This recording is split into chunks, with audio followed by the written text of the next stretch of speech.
सर्वत्र गोविन्दनाम संकीर्तनं गोविन्द गोविन्द इति श्रीमद्भागवतमहापुराणं 4வது स्कन्दम् अथ 15 मैत्रेय उवाच अत तस्य पुनर्विप्रैः अपुत्रस्य महीपतेः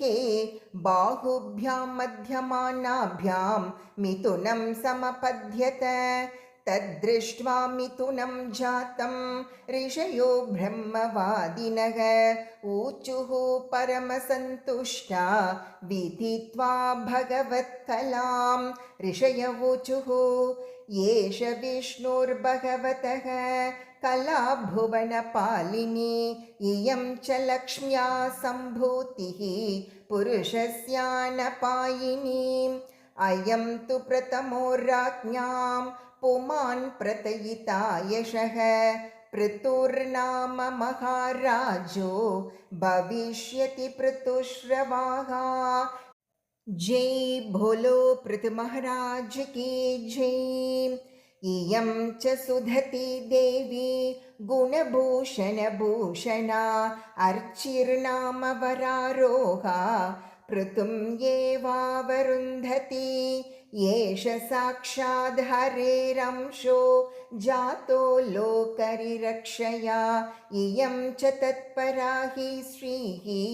अनुजज्ञे अनपायिनी। मैत्रेय उवाच प्रशंसन्ति स्म तं विप्रा गन्धर्वप्रवरा जगुः मुमुचुः सुमनोधाराः सिद्धा नृत्यन्ति स्वस्त्रियः शङ्खतूर्यमृदङ्गाद्या नेदुर्दुन्दुभयो दिवि तत्र सर्व उपाजग्मुः देवर्षि पितॄणां गणाः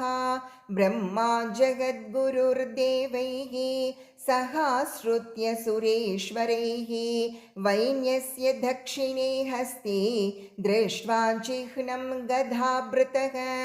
पादयोररविन्दं च तं वै मेने हरेः कलां यस्या प्रतिहतं चक्रम् अंशः स परमेष्टिनः तस्याभिषेकारब्धो ब्राह्मणैर्ब्रह्मवादिभिः आभिषेचनिकान्यस्मै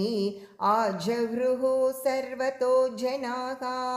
सरित्समुद्रा गिरयो नागा गावः खगा मृगाः त्यौहः क्षितिः सर्वभूतानि समाजगृर्वुपायनम् सोऽभिषिक्तो महाराजः सुवासाः साध्वलङ्कृतः पत्न्यार्चिषालङ्कृतया विरेज्याग्निरिवापरः तस्मै जगारधनधो हैमं वीरवरासनं वरुणः सलिलस्रावम् आतपत्रं शशिप्रभं वायुश्च वालव्यजने धर्मः कीर्तिमयीं सृजम् इन्द्रः किरीटमुत्कृष्टं दण्डं संयमनं यमः ब्रह्मा ब्रह्ममयं वर्म भारतीहारमुत्तमं हरिसुदर्शनं चक्रं तत्पत्न्यव्याहतां श्रियं दशचन्द्रमसिं रुद्रः शतचन्द्रं तथाम्बिका सोमोऽमृतमयानश्वान् त्वष्टारूपाश्रयं रतम् अग्निराजगवं चापं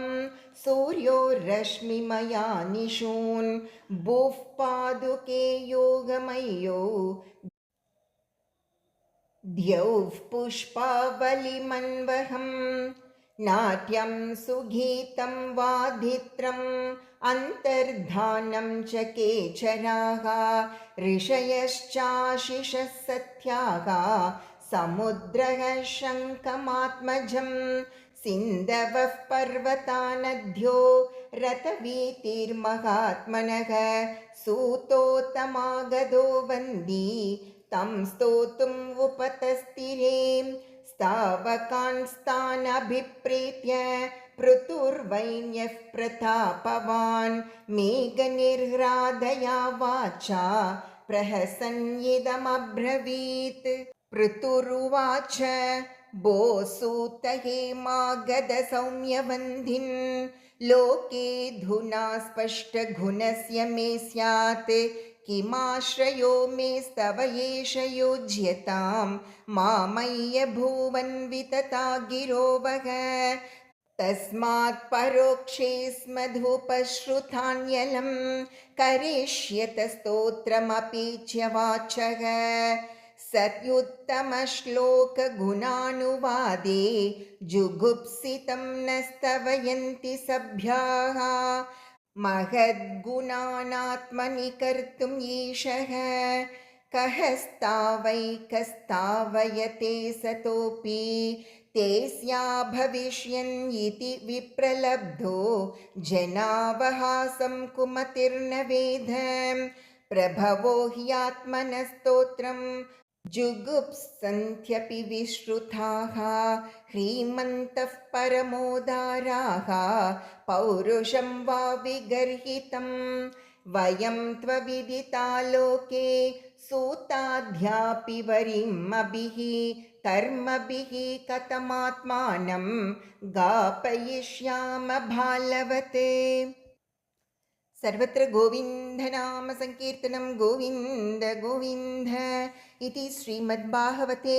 महापुराणे पारमहंस्यां संहितायां चतुर्थस्कन्धे पृथुचरिते 15 अध्यायः।